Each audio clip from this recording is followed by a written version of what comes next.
பாருங்கம்மா எவ்வளோ கிறிஸ்பியாக இருக்குது பாருங்கள், நல்லா வெந்திருக்கு பாருங்கள். இதே போல் மீன் வறுவல் நீங்களும் வீட்டில் செஞ்சு பாருங்கம்மா, சூப்பராக வரும். ஒரு டிஃப்ரெண்ட்டான மீன் வறுவல் இது, ரொம்பவே சாப்பிட்றதுக்கு நல்லா இருக்கும். வீட்டில் இருக்கிறவங்க அத்தனை பேரும் நல்லா விரும்பி சாப்பிடுவாங்க. இப்போ ஒரு மிக்ஸி ஜார் வச்சுக்கலாமா, ஒரு 10 சின்ன வெங்காயம் சேர்த்துக்கலாம், ஒரு துண்டு இஞ்சி எடுத்து பொடியை நறுக்கியிருக்கேன், இதையும் சேர்த்துக்கலாம். கூடவே ஒரு 7 பல்லு பூண்டு, 1 டேபிள் ஸ்பூன் அளவுக்கு மிளகு, கூடவே கொஞ்சமாக கொத்தமல்லி இப்படி கட் பண்ணி சேர்த்துருங்க.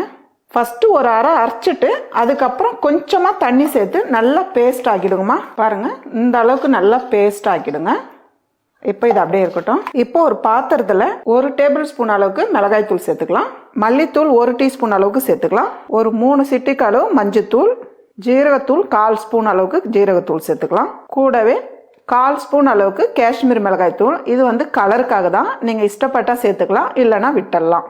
காரம் இருக்காது, ரொம்ப காரம் கம்மியாக இருக்கும். கூடவே 1/2 டீஸ்பூன் அளவுக்கு கார்ன்ஃப்ளவர் மாவு. கார்ன்ஃப்ளவர் மாவு இல்லைன்னா 1 டீஸ்பூன் அளவுக்கு நீங்கள் அரிசி மாவு சேர்த்துக்கலாம், ஏதாச்சும் ஒன்று சேர்த்துக்கலாம். கூடவே தேவையான அளவு உப்பு சேர்த்துக்கலாம், உப்பு மட்டும் பார்த்து சேர்த்துங்கம்மா. அரை லெமன்.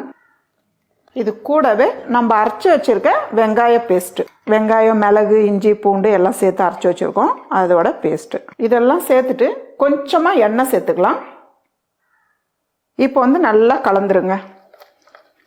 இதை போல் மசாலா ரெடி பண்ணி மீன் வறுவல் செஞ்சு பாருங்கள், ரொம்ப வித்தியாசமாக நல்லாவே டேஸ்ட்டாக இருக்கும். காரம் உப்பு பத்தலைன்னா இந்த டைமில் நீங்கள் செக் பண்ணிக்கலாம். நான் வந்து 1/2 கிலோ வஞ்சர் மீன் எடுத்திருக்கேன், பெரிய சைஸாக எடுத்திருக்கேன். நீங்கள் வேணும்னா சின்ன சைஸ் வேணுனாலும் வாங்கிக்கலாம், இல்லைனா வந்து வேற எந்த மீனாக இருந்தாலும் இந்த மசாலா யூஸ் பண்ணி வறுவல் பண்ணலாம், ரொம்பவே சூப்பராக இருக்கும். இப்போ வந்து இந்த மசாலா எடுத்துக்குங்க. இப்போ வந்து மீனில் வந்து அப்படியே அப்ளை பண்ணிடுங்க. ஃபுல்லாக எல்லா பக்கமும் வர அளவுக்கு நல்லா தேய்ச்சி விட்டுருங்க.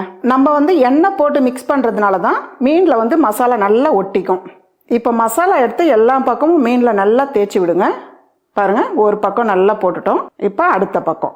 நீங்க வந்து அதிகம் மீன் எடுக்கிறவங்களா இருந்தா மசாலா வந்து கொஞ்சம் அதிகமா ரெடி பண்ணி வச்சுக்கோங்க. இப்போ இதை போல மசாலா தடவிட்டு ஒரு பிளேட்ல நம்ம வச்சிடலாம். வச்சுட்டு ஒரு 10 நிமிஷம் அப்படியே வச்சிடுங்க, நல்லா ஊறட்டும். இப்போ தவா வச்சுக்கலாமா. தவா நல்லா சூடானதும் ஒரு 3 டீஸ்பூன் அளவுக்கு எண்ணெய் சேர்த்துக்கலாம். எண்ணெய் வந்து நல்லா சூடாகட்டும். சூடானதுக்கு அப்புறம் அடுப்பு தீ வந்து மீடியமான அளவில் வச்சிடுங்க. மசாலா போட்டு ஊற வச்சு ஒரு 10 நிமிஷம் ஆயிடுச்சு. இப்போ வந்து நம்ம தவால சேர்த்துடலாம். கொஞ்ச நேரம் நல்லா வெந்ததுக்கு அப்புறம் தான் நீங்கள் திருப்பி விடணும், உடனே திருப்பி விடாதீங்க, உடஞ்சிடும். இந்த எண்ணெயே எடுத்து அப்படியே மேலவே அப்படியே கொஞ்சம் கொஞ்சமாக சேர்த்து விடுங்க. பாருங்கம்மா, ஒரு பக்கம் நல்லா வெந்திருக்கு. இப்போ வந்து திருப்பி விடலாம்.